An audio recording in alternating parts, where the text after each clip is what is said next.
Now, I'm not one for passing on rumour, but this tankard is a little bit different, and that is because it's got a glass bottom.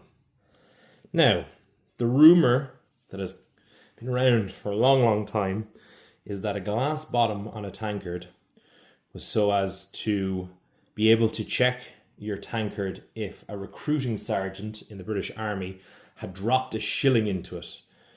See, recruiting laws back in the day were fairly sketchy, and sergeants had quotas to fill. So, recruiting sergeants would try and slip you the king's shilling any way they could.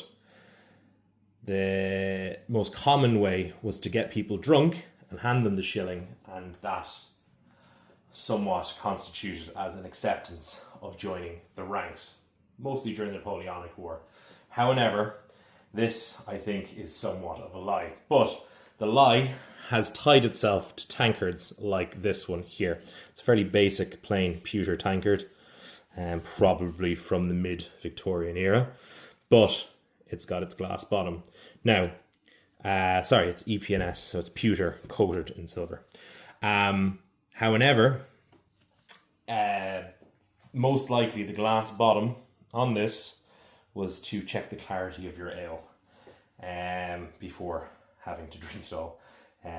The only thing that you can also say is that it was probably for glass was only really for the rich at the time. It was hard to make, so having glass bottoms on tankards was a fairly snazzy thing to do. So publicans could spruce up their establishment by having glass bottoms on their tankards.